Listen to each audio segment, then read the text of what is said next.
At our wedding altar, the Supreme Alpha whispered his cruelest secret. Every time I kissed you, I was thinking of her. He expected me to shatter. Instead, I wiped his kiss from my lips in front of the entire court, walked into the freezing blizzard. Welcome to Luna's Secret Library. On this channel, you can enjoy all sorts of romantic love stories.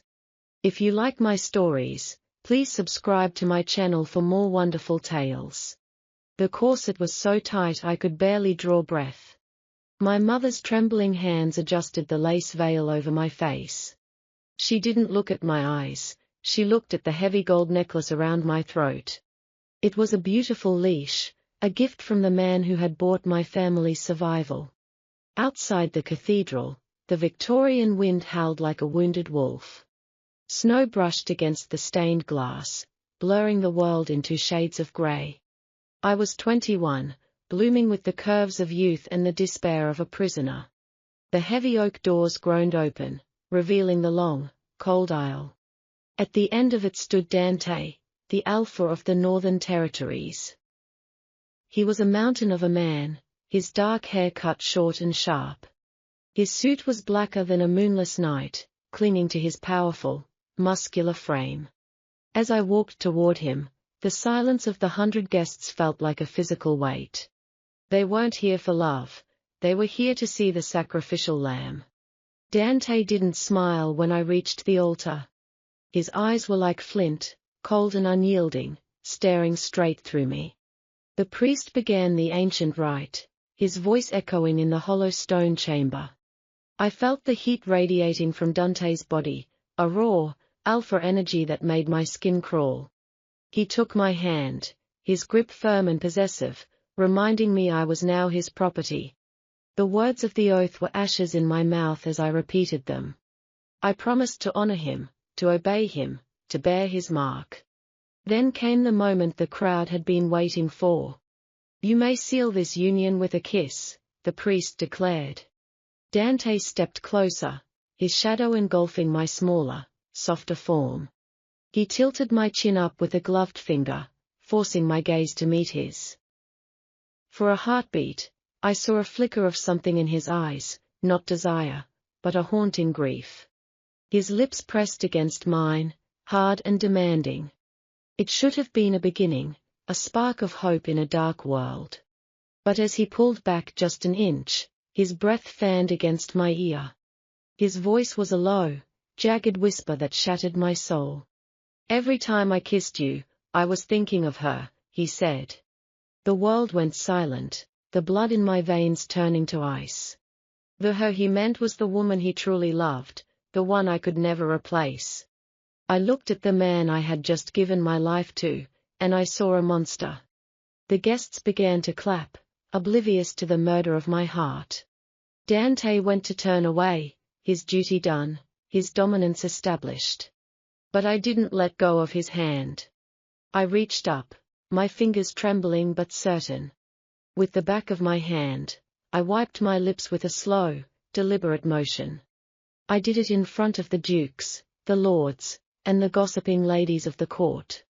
I did it until my skin was red and the taste of him was gone. Dante froze, his alpha aura flaring in a dangerous, silent warning. I looked him dead in the eye, my voice as cold as the blizzard outside. Never again, I whispered, loud enough for the front row to gasp. I didn't wait for his reaction or the priest's blessing. I tore the heavy lace veil from my head and let it fall to the dusty floor. The heavy gold necklace followed, hitting the stone with a dull, metallic thud. I turned my back on the alpha, on the altar, and on the life of a pawn. I walked down the aisle, my head held high, my curvy silhouette defiant against the light. The doors swung open, and I stepped out into the freezing winter night. The cold felt like freedom, biting and honest compared to his touch. Behind me, the cathedral erupted into a roar of confusion and alpha rage. But I didn't look back. I was no longer Aliona the bride, I was Aliona the ghost. And ghosts have nothing left to lose. The snow began to cover my tracks as I disappeared into the dark. I had no money, no home, and no protector. But I had my pride, and for the first time in my life, I had my soul. Dante thought he could use me to fill a void in his heart. He was wrong. I would rather freeze in the wild than burn in his lie. This was the end of the girl who obeyed. This was the birth of the woman who would make him regret every word. The rebellion had begun.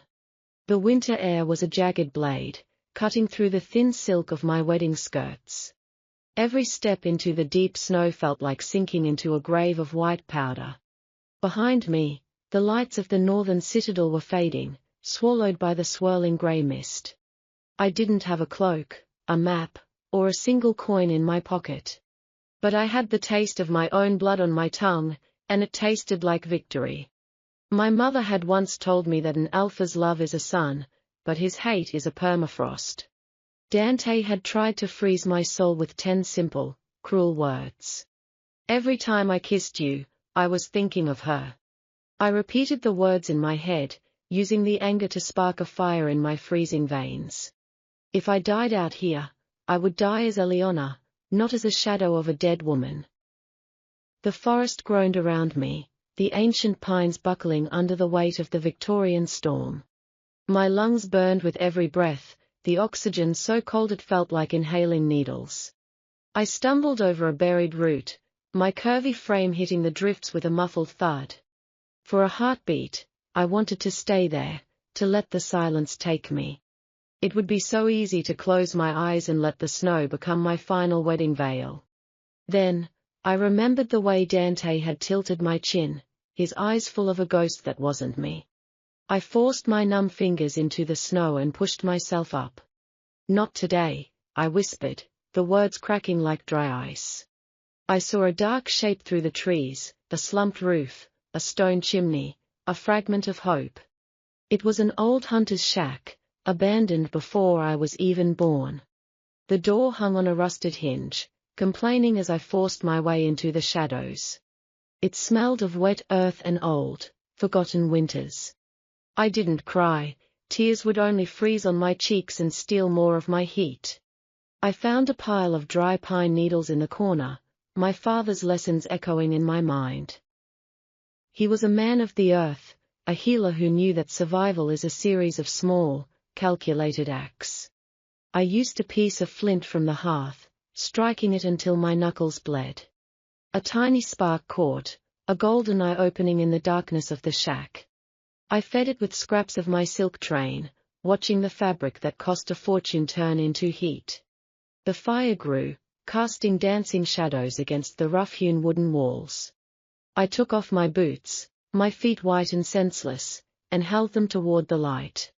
The pain of returning warmth was 1,000 stings, a scream I buried in my throat. I was 21, beautiful, and supposed to be a queen in a gilded palace tonight. Instead, I was a refugee in a shack, sewing the cuts on my feet with a needle made of bone. Across the valley, in the center of the citadel, the Alpha was roaring.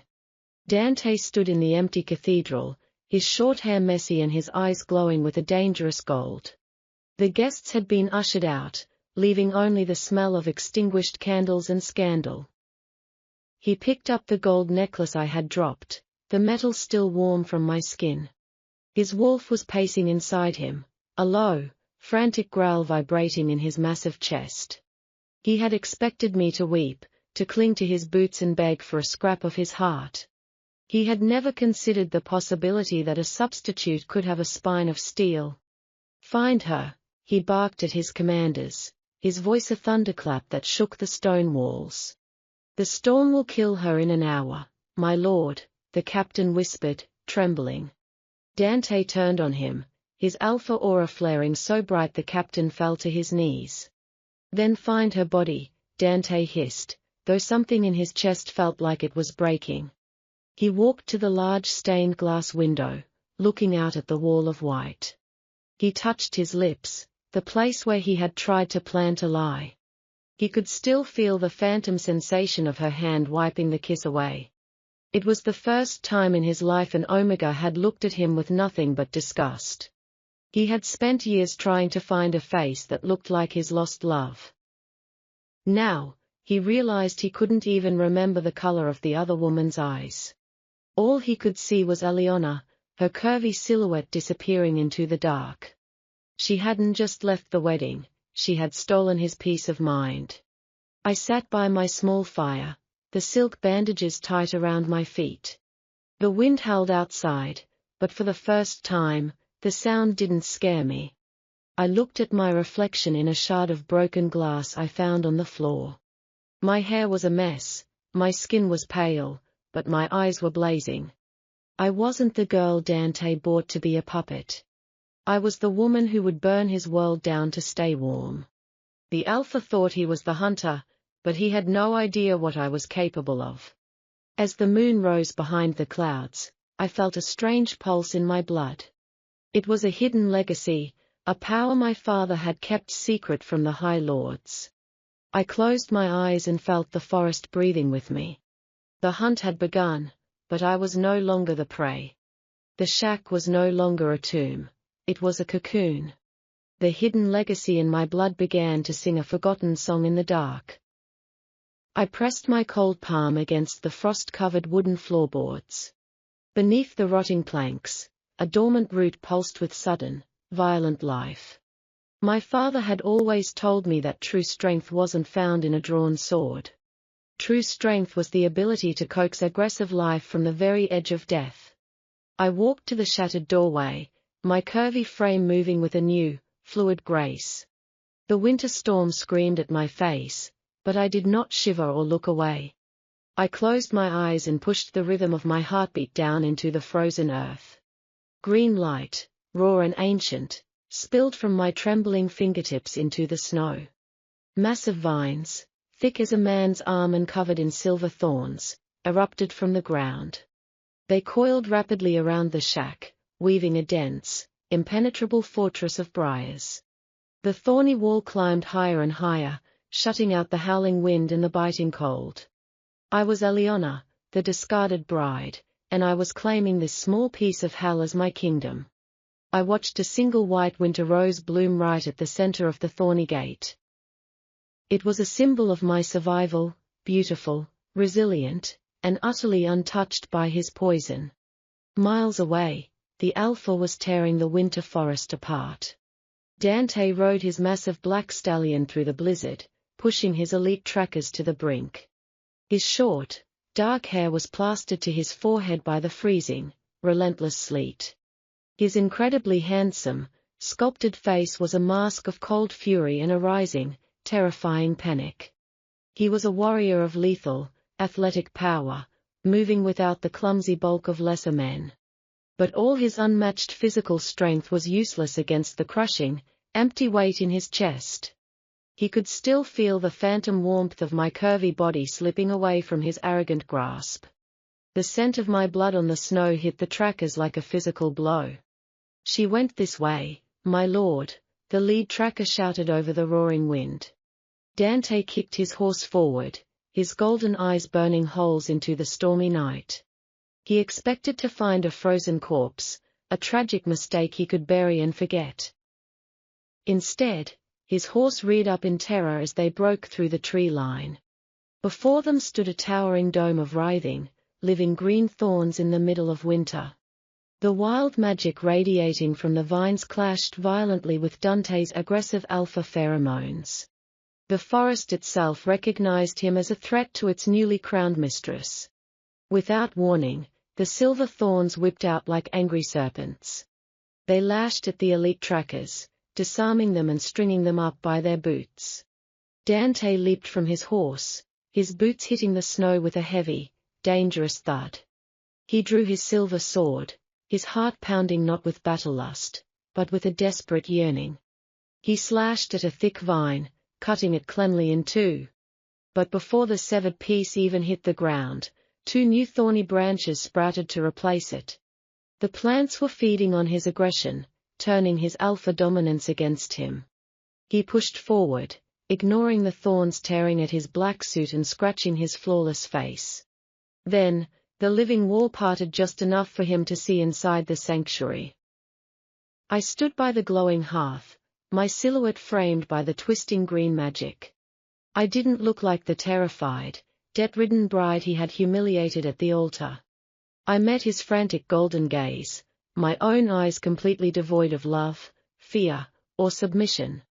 I raised a single hand, pointing a finger straight at his chest. The vines slammed shut with a deafening crack, forming a solid, physical wall between us. The sheer force of the magic threw Dante backward into the deep snow. He lay there for a moment, defeated not by an invading army, but by the woman he threw away. His elite guards stared in absolute horror as their invincible alpha slowly stood up. He didn't roar, he didn't order another attack. He just stared at the impenetrable wall of thorns, a drop of blood sliding down his handsome cheek. He realized the horrific, beautiful truth of what he had done. He hadn't just lost a convenient substitute for his imaginary white oak. He had awakened a queen who would never, ever bow to him again. The agonizing fire of the crematorium had officially been lit in his chest. The storm finally broke at dawn, leaving behind a world of blinding white and deadly silence. My sanctuary of thorns had kept me alive, but I knew it couldn't keep me hidden forever. Before I left the forest, I stood before the wall of vines, silently thanking the earth for its violent protection. I spent 3 days learning the rhythm of my new bloodline, coaxing rare, potent herbs from the frozen ground. With my velvet wedding gown torn and repurposed into a heavy, dark cloak, I carefully disguised my curvy silhouette. I left the briar patch behind, carrying a satchel full of emerald leaves that pulsed with deep healing magic.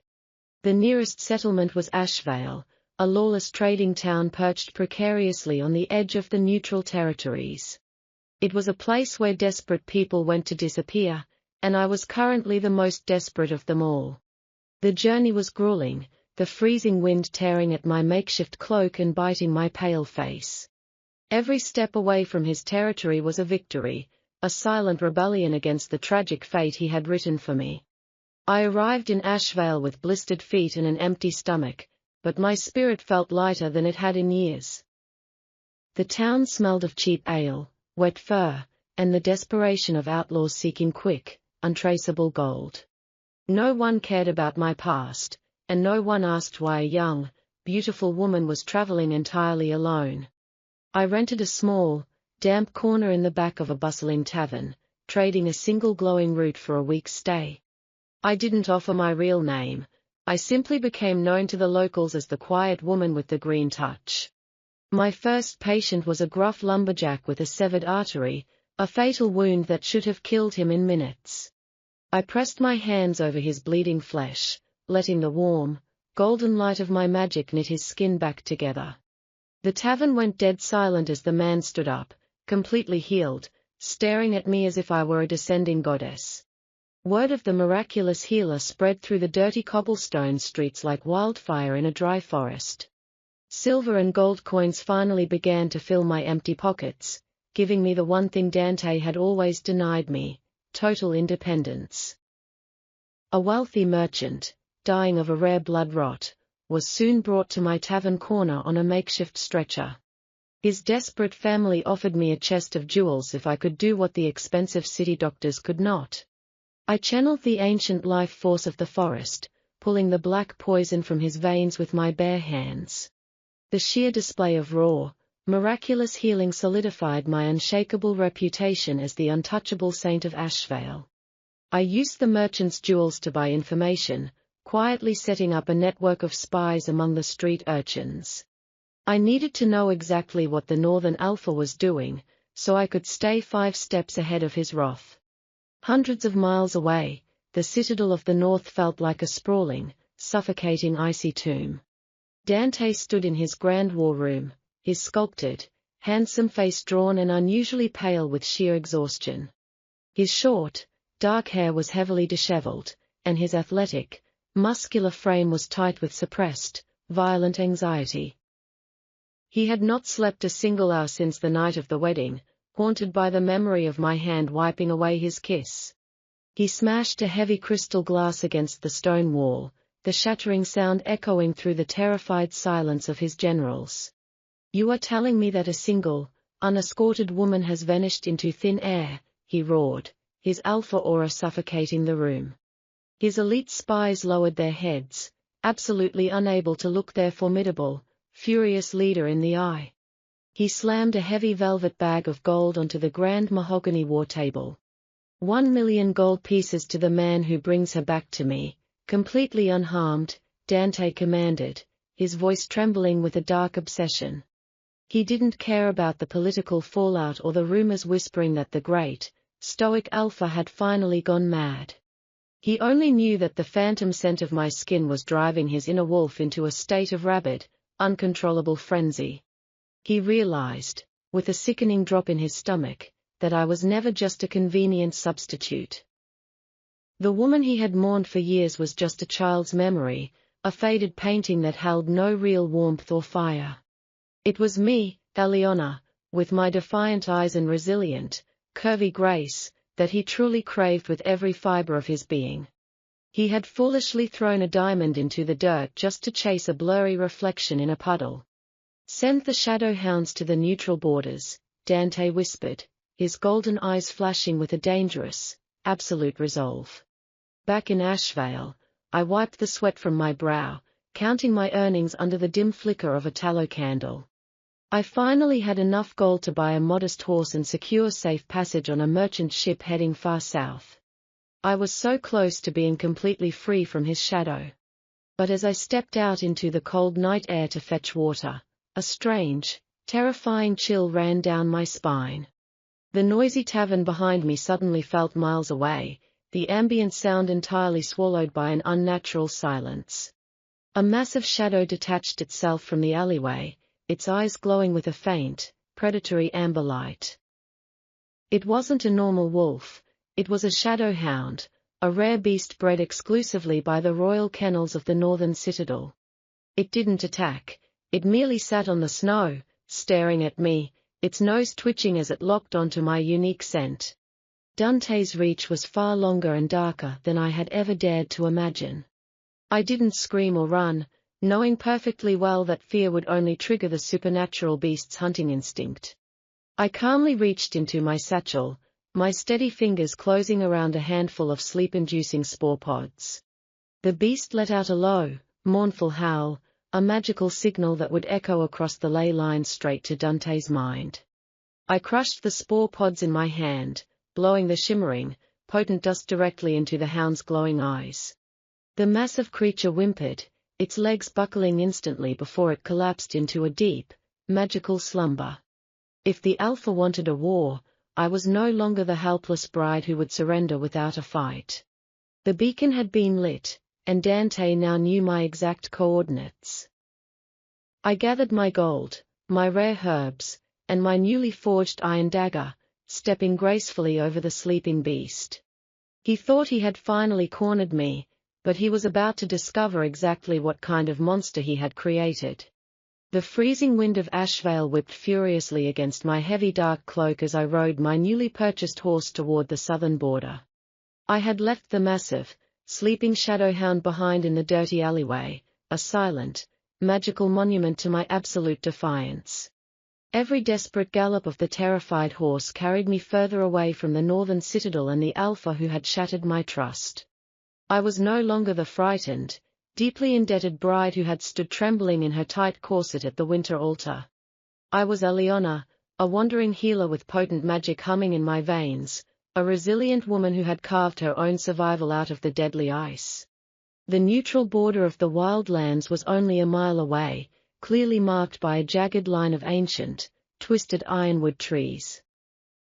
If I managed to cross that sacred line, Dante's legal authority and territorial dominance over me would dissolve instantly into the freezing mist. But as I approached the dark edge of the tree line, the ambient temperature suddenly plummeted to an unnatural, bone-chilling degree. My horse let out a high, terrified whinny, violently rearing up as a suffocating wave of aggressive alpha pheromones flooded the narrow, snowy path. I didn't even need to see his face to know he was there.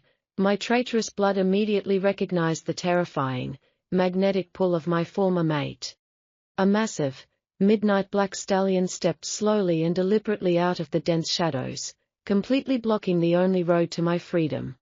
Atop the imposing beast sat Dante, the supreme alpha of the north, looking like a dark god of vengeance and desperate, starving longing.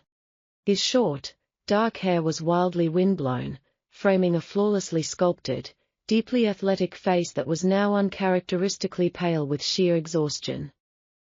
He didn't wear his heavy, intimidating battle armor, but his tailored black winter coat clung perfectly to his lean, incredibly muscular frame. He was absolutely not the bulky, lumbering monster I had sometimes imagined in my nightmares. He was a lethal, graceful predator of unparalleled beauty.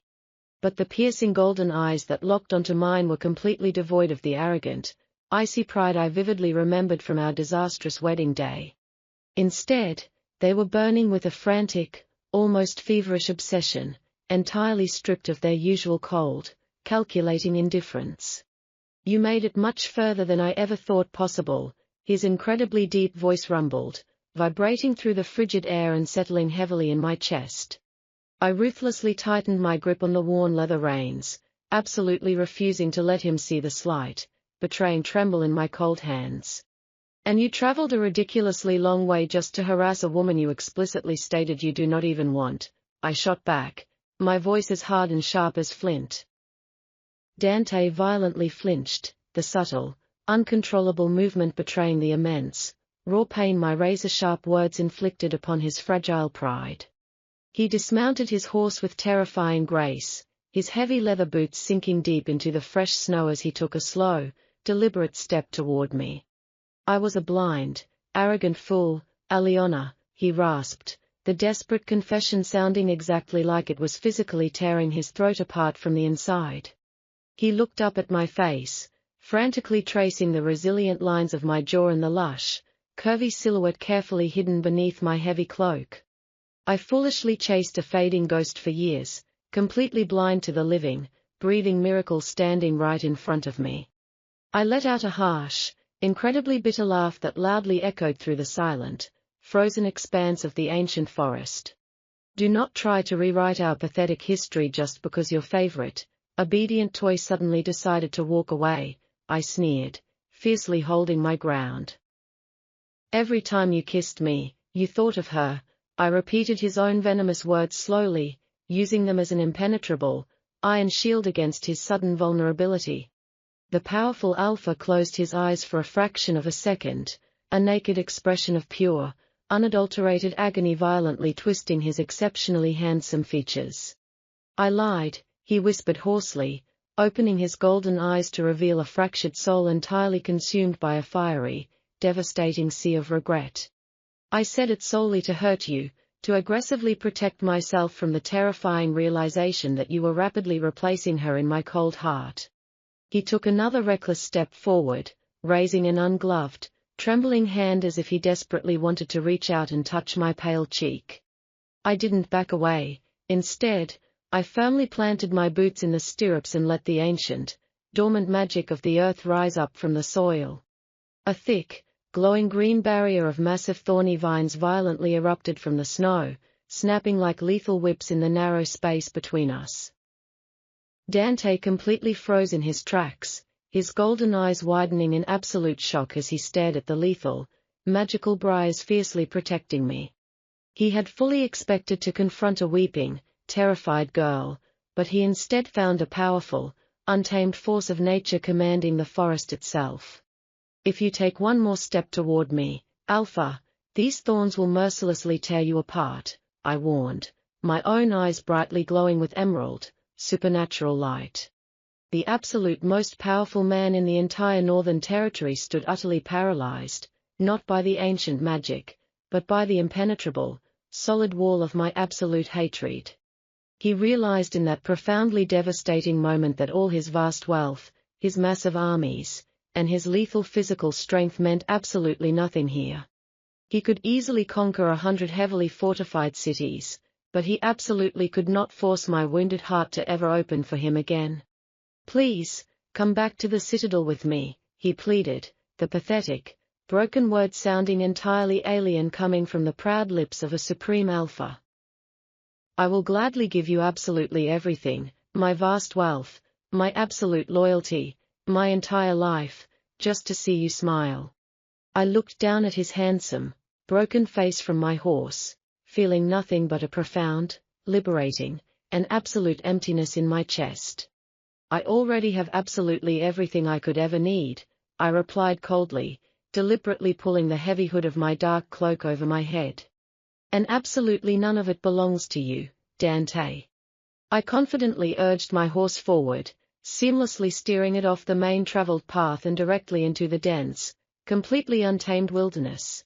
The magical, glowing vines seamlessly parted to let me safely through, then violently slammed shut, completely and permanently blocking Dante's desperate pursuit. I didn't bother to look back to see the utterly broken Alpha falling heavily to his knees in the unforgiving, freezing snow. The dangerous chase was still far from over, but the fundamental balance of power had permanently, irrevocably shifted in my favor.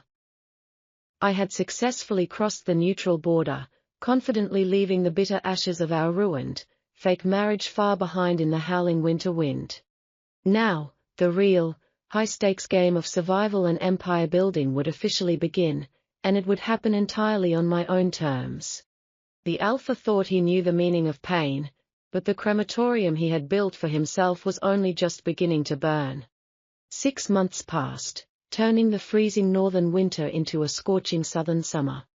I didn't just survive in the neutral, bustling free city of Sunforge, I completely conquered it. Using my potent healing magic and the gold I earned in Ashvale, I built the Emerald Sanctuary. It was now the largest medical and trading guild in the neutral territories, and I was its undisputed master. I had traded my heavy, dark travel cloak for elegant, tailored silk gowns that perfectly accentuated my curvy figure. I was no longer the naive, debt-ridden noble girl shivering in a tight corset at a winter altar. I was a queen in my own right, commanding fleets of merchant ships and an army of loyal mercenaries. But absolute power always comes with a heavy, inescapable price. A terrifying, magical plague known as the blood rust began to rapidly sweep through the southern slums.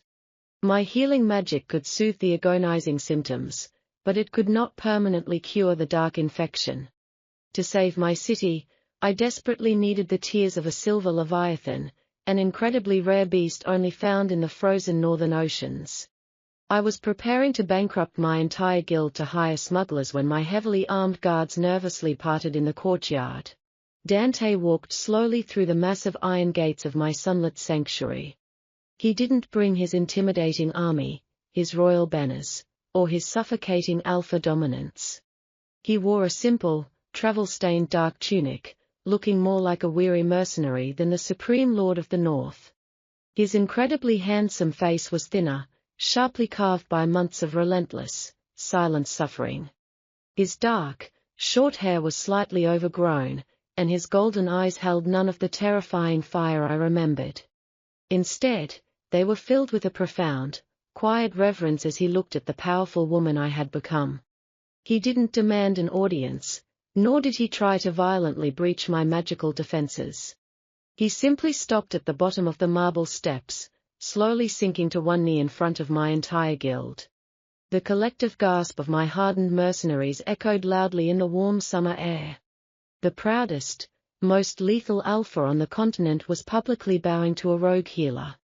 He carefully placed a massive, glowing crystal chest on the sun-baked cobblestones. I heard the free city was in desperate need of northern medicine, his deep, rumbling voice echoed softly. Inside the magical chest were enough silver leviathan tears to cure every single infected citizen 10 times over. What is the price for this, Dante? I asked coldly, my emerald eyes narrowing with deep suspicion. He slowly looked up at me, his gaze completely stripped of all arrogance, leaving only a raw, bleeding devotion. There is absolutely no price, Aliona, he answered, his voice cracking slightly under the immense weight of his regret. I am not here to buy you, command you, or trick you into coming back to my frozen hell. I am simply here to serve the woman who rightfully holds my entire soul in her hands. He stood up gracefully, leaving the priceless treasure at my feet, and actually turned to walk away. The invincible alpha was finally learning that true love meant giving absolutely everything while expecting nothing in return. The glowing Leviathan tears were a flawless, potent miracle that successfully brought the sprawling slums back from the brink of absolute death. I worked tirelessly for 3 days and 3 nights without a single moment of sleep, my healing magic completely and utterly exhausted. Dante stayed quietly in the outer courtyard the entire time, his athletic frame standing guard like a silent, unbreakable stone gargoyle. His short, dark hair was constantly whipped by the wind, but he never once stepped inside to demand my precious time or attention. He simply and ruthlessly slaughtered any desperate looters or rogue mercenaries who foolishly tried to breach the heavy iron gates. On the 4th morning, the heavy, dark clouds finally parted, and the infected citizens of the free city began to breathe easily once more. I stood completely alone in the center of the sunlit sanctuary courtyard, my curvy body swaying dangerously from sheer, bone-deep magical exhaustion. But the terrifying magical plague was never just a random natural disaster, it was a carefully orchestrated, deadly political trap. The precise moment my magical reserves hit their absolute lowest, the stone courtyard violently exploded in a burst of dark, blinding purple energy. 5 elite assassins of the Shadow Syndicate instantly materialized from the toxic smoke, their faces completely hidden behind terrifying silver masks.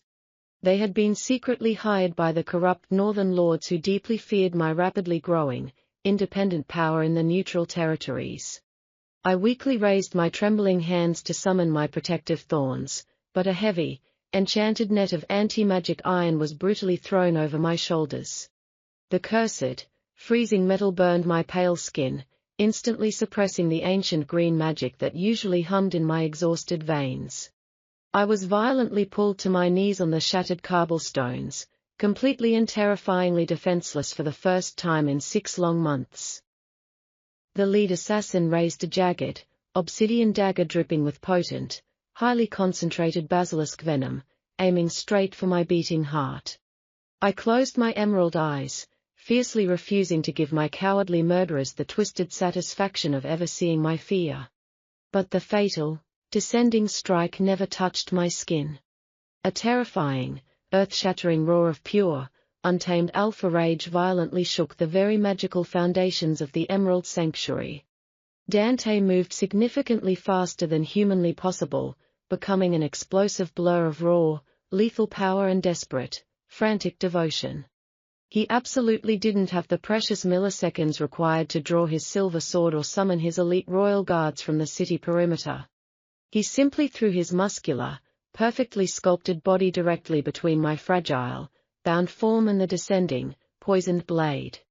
The sickening, horrific sound of tearing flesh and shattering bone echoed incredibly loudly in the sudden, terrifying silence of the courtyard.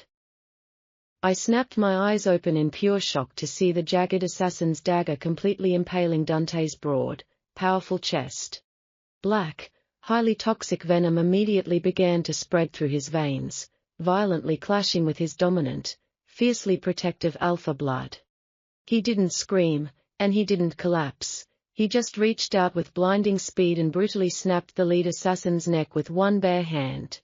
The remaining 4 assassins froze in absolute, paralyzing terror as the Supreme Lord of the North turned his glowing, furious golden eyes on them. Even with a fatal, cursed blade buried deep in his heart, his suffocating aura was enough to make the seasoned killers drop their weapons and flee. As the immediate threat cowardly vanished into the shadows, the supernatural adrenaline keeping the alpha upright finally began to violently crash. Dante fell heavily to his knees, coughing up a terrifying mouthful of dark, poisoned blood directly onto the sun-baked stones. I frantically tore the anti-magic net off my shoulders, completely ignoring the severe, blistering burns on my own shaking hands. I dropped to the ground beside him, my heart pounding with a sudden, overwhelming terror I had not felt since the agonizing day of our wedding. "Why did you do that?" I screamed, my voice breaking uncontrollably as I pressed my glowing hands desperately over his massive, bleeding wound.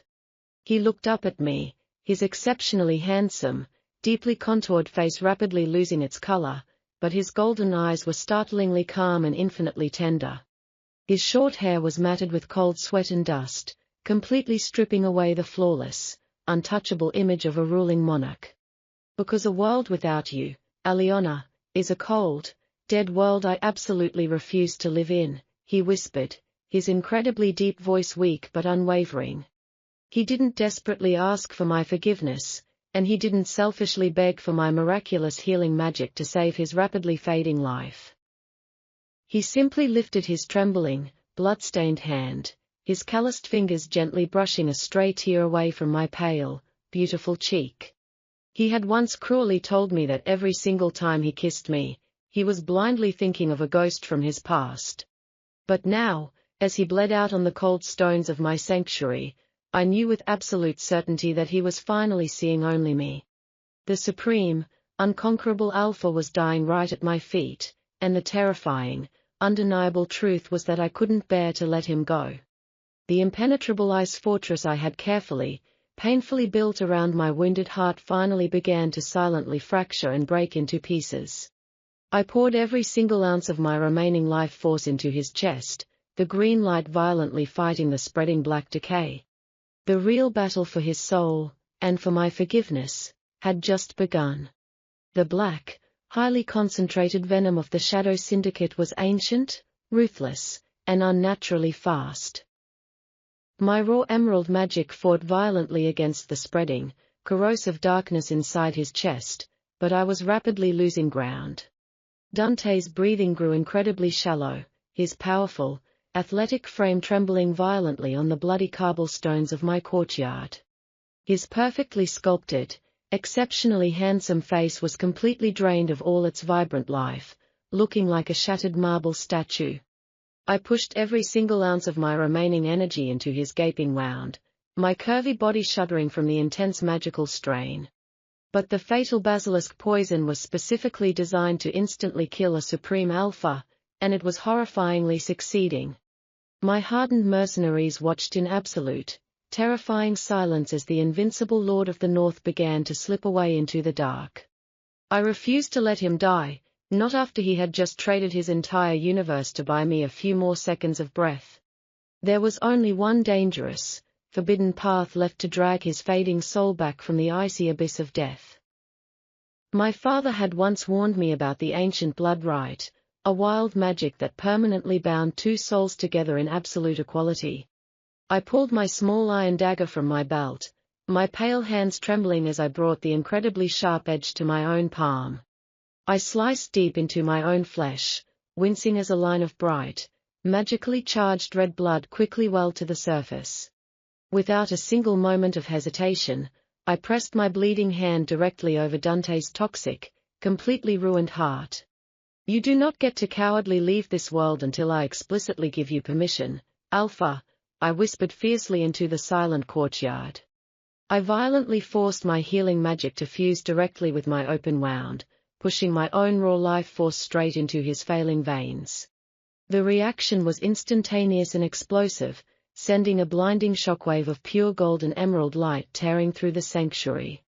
The agonizing pain was absolute torture, feeling as if liquid fire was violently burning through every single nerve in my tired body. But within that terrifying magical storm, my soul violently crashed directly into his. I was suddenly pulled into the deepest, darkest corners of his mind, seeing the profound, unbearable agony he had suffered since I left.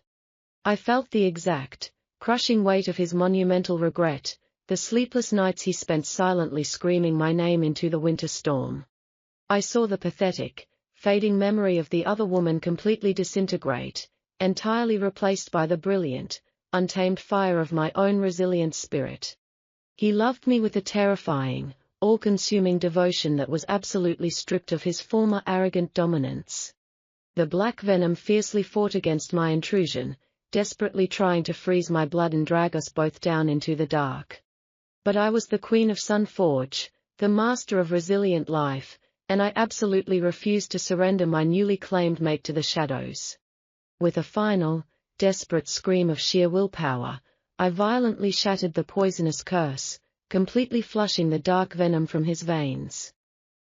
The explosive magical light slowly faded, leaving us both gasping for air on the shattered, blood-stained stones. I slumped heavily forward, my head resting exhausted against his broad, completely healed chest, listening to the steady, strong beat of his heart. The fatal wound was entirely gone, replaced by a permanent, glowing silver scar that perfectly matched the magical mark now burning on my own palm. The ancient, unbreakable soul bond had been successfully forged, but this time, there was absolutely no submission on my part. Dante slowly opened his breathtaking golden eyes, the terrifying, predatory fire completely replaced by a profound, tear-filled reverence.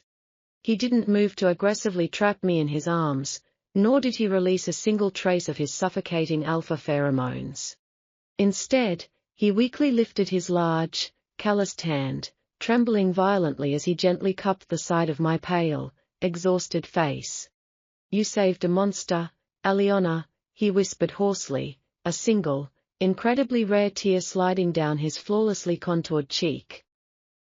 I looked down at the incredibly powerful man who had finally learned to completely surrender his monumental pride. "I didn't save a monster," I replied, my voice steady and vibrating with newly forged, absolute authority. "I simply claimed what is now rightfully mine."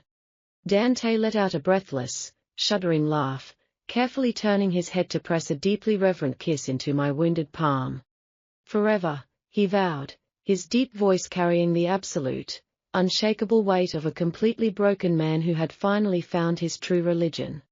The bitter, suffocating ashes of the crematorium had finally been washed away by the blood of a true, equal sacrifice. The Alpha of the North belonged entirely to the healer of the South, and the entire continent would soon tremble at our combined power. The brutal, howling wind of the Northern Territories whipped violently against my face, cold and unforgiving just as I remembered it. It was the exact same bitter winter storm that had desperately tried to bury me alive on the tragic night of my disastrous wedding. But absolutely everything else about this frozen, desolate landscape had been permanently and irrevocably altered by my own hands. I was no longer the terrified, debt-ridden noble girl who had shivered uncontrollably beneath a suffocating veil of delicate lace. I was no longer violently squeezed into a cruel corset that stole my breath and ruthlessly crushed my youthful, vibrant spirit. My curvy, resilient silhouette was now proudly draped in heavy emerald velvet that flowed around me like a river of living magic. Thick, impenetrable northern wool fur rested comfortably on my shoulders, shielding me from the biting frost of the high mountains. I rode a magnificent white warhorse, its hooves striking the frozen earth with a steady, unstoppable rhythm that echoed my own heartbeat. Beside me rode Dante, the formidable, once terrifying Alpha who had mercilessly broken my heart with a single, devastating sentence. He sat atop his massive, midnight black stallion, moving with the lethal, athletic grace of an apex predator completely at peace. His short, dark hair was continuously blown wildly in the biting blizzard, framing a flawlessly sculpted, incredibly handsome face. He was a man of breathtaking, three-dimensional beauty, exuding a raw, masculine power that was entirely free of any clumsy, monstrous bulk. He no longer wore the heavy, intimidating battle armor that had made him look like an untouchable god of war and vengeance. Instead, a simple, tailored black leather tunic clung tightly to his lean, deeply muscular chest, exposing the collar of his neck to the cold. Beneath that dark leather, right over his powerful heart, burned the permanent, glowing silver scar of his ultimate, bloody sacrifice. It was a constant, beautiful reminder of the terrible day he had willingly thrown his life away just to buy me another breath. His piercing golden eyes, which had once looked at me with such arrogant, icy indifference, were now constantly fixed upon my face. They held none of the terrifying, dominant fire I remembered from the altar, replaced entirely by a profound, quiet, and absolute reverence.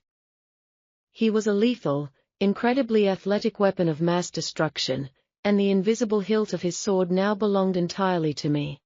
We slowly approached the towering, black stone gates of the ancient citadel, the imposing fortress that had loomed over my worst nightmares. The massive, jagged walls of the castle seemed to scrape the grey, weeping sky, standing as a dark monument to centuries of Alpha tyranny. In the past, merely looking at these oppressive stone towers would have sent a paralyzing wave of pure dread straight down my spine. But today, the ancient, potent green magic humming fiercely in my warm veins easily pushed away any lingering shadows of my trauma. I confidently commanded my horse to stop right before the massive, iron-reinforced gates, taking a deep, cleansing breath of the icy air. Inside the grand, echoing chambers of the citadel's great hall, the corrupt, treacherous northern lords were currently celebrating. They foolishly believed that the potent, highly concentrated basilisk venom of the Shadow Syndicate had successfully murdered their alpha. They were eagerly, greedily, and loudly dividing his vast territories, his immense wealth, and his absolute military power among themselves. I could faintly hear the sickening sounds of their arrogant laughter and clinking goblets echoing through the thick, frozen courtyard walls. They thought the Northern Empire was finally theirs to tear apart like a pack of starving, treacherous scavengers descending on a corpse.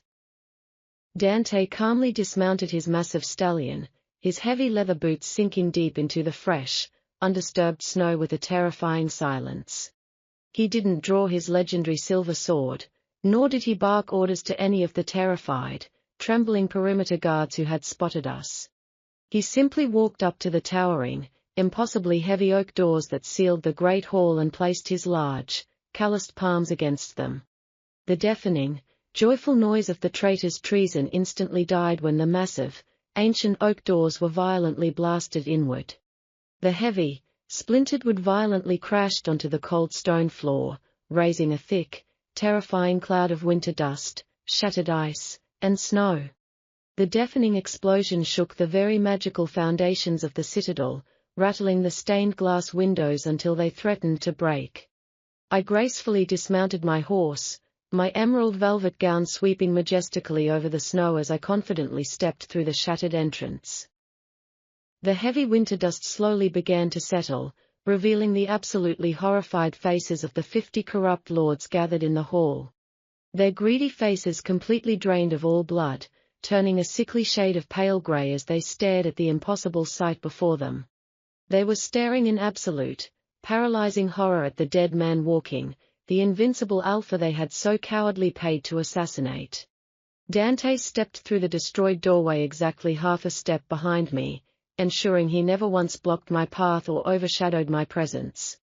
His terrifying, suffocating alpha aura instantly blanketed the entire freezing room in a thick, physical wave of pure, unadulterated dread.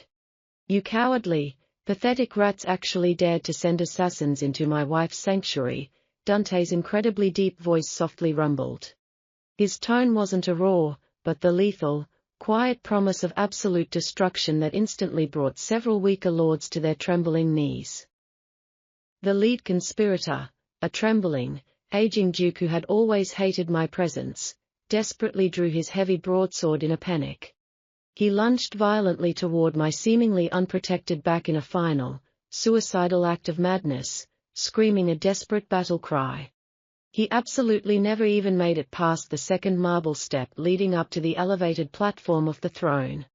Dante moved with blinding, supernatural speed, his heavily muscled, athletic frame becoming a terrifying blur of pure, protective rage. He effortlessly bypassed the swinging blade, catching the treacherous duke by his thick throat with a single, brutally strong hand. He lifted the heavy, armored grown man completely off the cold stone floor, the duke's boots kicking helplessly in the empty air. Absolutely no one touches the Queen of Sunforge, Dante snarled, his golden eyes flashing with a violent, predatory light that promised agony. He was fully prepared to crush the traitor's windpipe into dust, to paint the walls of his ancestral hall with the blood of the men who hurt me. But I gracefully raised my glowing right hand, the silver scar on my palm flashing brilliantly in the dim, torchlit room. I utterly refused to let my fiercely loyal mate shed any more unnecessary blood on this profoundly historic and sacred day. Enough, I commanded softly, my steady, melodic voice easily piercing through the terrifying, violent tension of the silent great hall. Dante instantly froze mid-strike, completely halting his lethal momentum in a display of impossible, absolute physical control. He obediently tossed the gasping, terrified Duke to the floor, stepping back immediately and lowering his handsome head. It was an act of absolute, unquestioning submission to my single word, performed in front of the entire, stunned northern court. The remaining corrupt lords fell heavily to their knees, absolutely terrified by the mind-breaking sight of the supreme alpha yielding so completely. They had known him as an unbending tyrant, a man who bowed to no god and no king, yet he was now eagerly following the orders of a healer.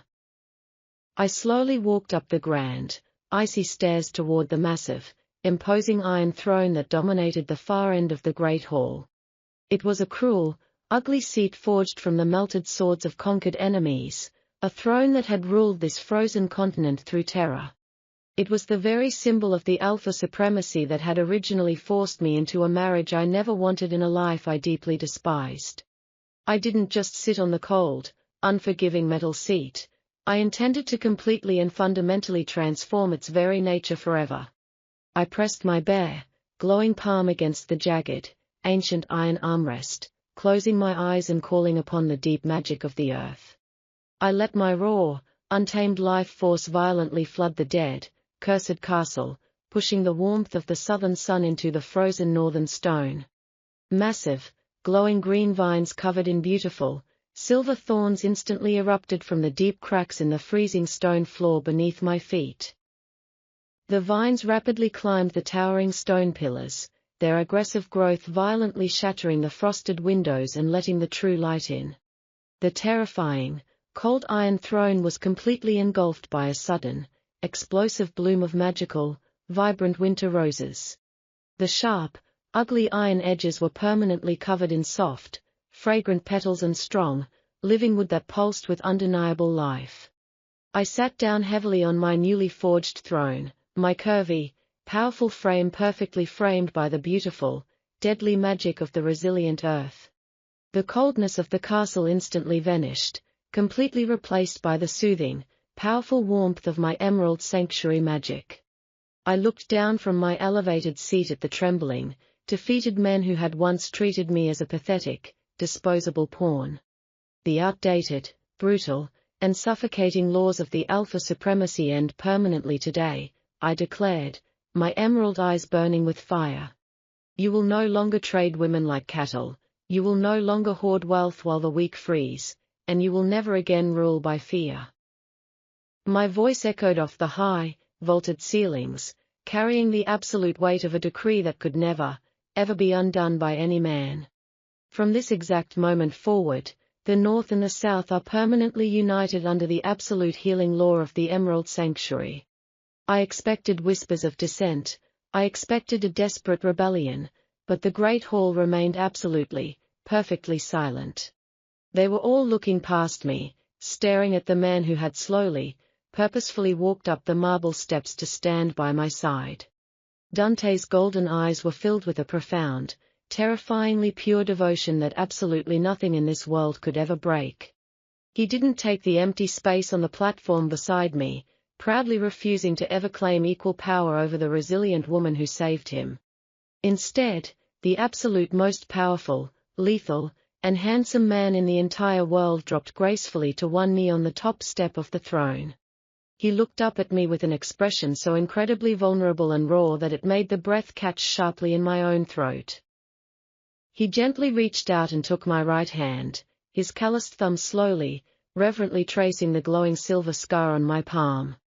He bowed his head, pressing his warm, soft lips deeply and firmly against the magical mark that permanently bound our souls together.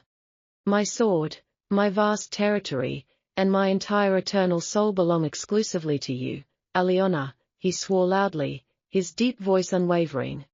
He intentionally projected his voice, ensuring that every single terrified lord in the citadel heard the absolute finality of his sacred vow. Until the very stars fall from the dark sky and the northern oceans completely freeze over, I am entirely yours to command. This was the same man who had once cruelly whispered that he thought of another woman every single time his lips touched mine.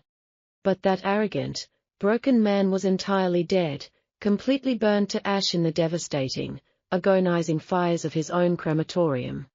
The man kneeling before me now saw absolutely no one else in the entire universe but the curvy, powerful queen sitting on the throne of thorns. I gently threaded my trembling, pale fingers through his incredibly soft, short dark hair, feeling a profound wave of peace wash over me. I could feel the incredible, steady, and reassuring warmth of his powerful, beating heart pulsing gently through our shared magical bond. He had completely destroyed the weak, obedient, and terrified girl I used to be on that cold, tragic winter wedding day. But from her bitter, scattered ashes, a completely untouchable, immensely powerful queen had victoriously and beautifully risen. I smiled down at my fiercely devoted, unbelievably handsome protector, finally feeling absolutely safe in a world that had once tried to crush me. I felt deeply loved, completely respected, and utterly free to wield my own magnificent power without ever apologizing for my strength. The bitter, suffocating ashes of the past had finally been washed away by the blood of a true, equal sacrifice and a love that survived the dark. This was exactly how a true, unbreakable legacy began in this harsh world. It did not begin with a forced marriage, a stolen kiss, or a cruel lie whispered in the dark shadows of an ancient cathedral. It began with a single, resilient woman fiercely refusing to ever be a shadow, a substitute, or a victim again. And as Dante looked up at me, his golden eyes shining with unshed tears of absolute joy, I knew my reign would last until the end of time.